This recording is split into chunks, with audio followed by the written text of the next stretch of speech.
Hey, it's Tesla Canuck. I'm at the Barrie, Ontario, Canada waterfront, and I'm here because it's a great segue into what I want to talk about today, which is about icing and who's responsible and what can be done about it. So the reason why I chose to come here to start this video is that the city of Barrie has actually done a really amazing thing. They have installed dozens of Tesla destination chargers and level 2 chargers around the city. The challenge is, though, that these spots are not reserved for EVs. So this is kind of what I want to talk about today. Now, I understand the method to their madness. It's great that they've done this. I think what they're thinking at this point is that there's not enough EVs on the road to reserve these spots specifically for electric vehicles, whether it's a Tesla or another type of EV, because it's really prime real estate. We're down at the waterfront. In the summertime, it gets incredibly busy, and to have all these spaces that only EVs can take, but there's not enough EVs on the road. So I think that's what they're thinking. But longer term, I think we need to get to a place where these spots for EVs to charge are going to be reserved for electric vehicles. And I don't know when that's going to happen. I had a video a couple weeks ago that you might have seen where Tesla superchargers got iced in downtown Toronto. So I went about and tried to find out who is responsible, at what level of government, and what needs to be done in order to, at least in Canada, and I'm assuming it's going to be somewhat similar in the US or around the world, to make sure that electric vehicle stations are reserved for electric vehicles. So let me show you, some of the stuff that I've done. I'm going to show you my Twitter feed. So let's drive and talk. All right, we're going to continue this discussion while I drive here. And I wanted to drive past these chargers again. And they put these chargers in like the premium spot, like close to everything, the ones that people are going to choose if they have an ICE vehicle and they know that they can park here. Why not park closest to all the amenities? It's kind of a little bit stupid in the way. They really should have put the EV chargers back where I was filming, because there's nobody there and it's a long walk to anything. So I think that's kind of an interesting, I would call it a mistake. I would say that whoever came up with that does not own an EV and really doesn't understand about how to position where an EV charger is. So anyhow, let's talk about the attempt that I made to get to some information from somebody in government about what is going on in terms of getting the proper bylaws in place to make sure that EV drivers have access to charging stations, much the same that people who drive a fossil vehicle are able to pull up to a gas station and not worry about whether somebody is parked in front of the pump. So you can see I'm scrolling my Twitter feed here, and let's talk about the shopping mall owner, so Canuck Fairview.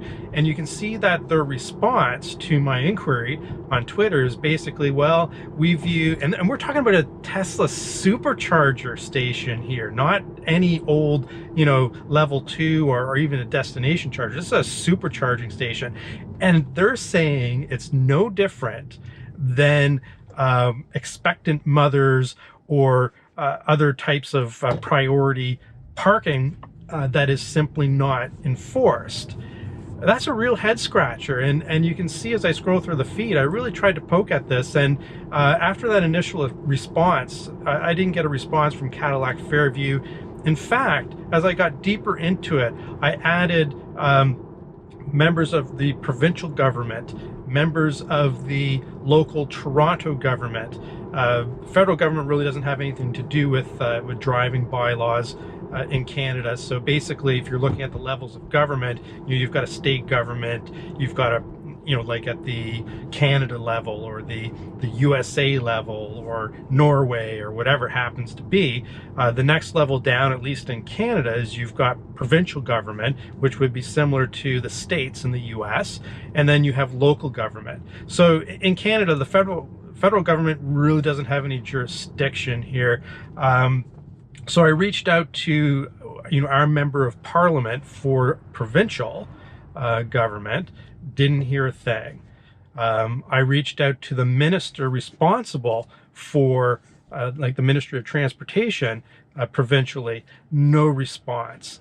I found out who the local councillor is at the municipal level, so the city level in Toronto, and you can see I added this person to the Twitter thread. I forget her name actually while I'm driving, but I'll pull it up. Nothing, no response. I could not get a single person in government to interact with me in any way, whether it was on Twitter or any other mechanism to try to get in touch with these people. So, it's like so much for having representation, right? It's like if you drive an EV, I was gonna say an IV, that'd be funny driving an IV down and plugging.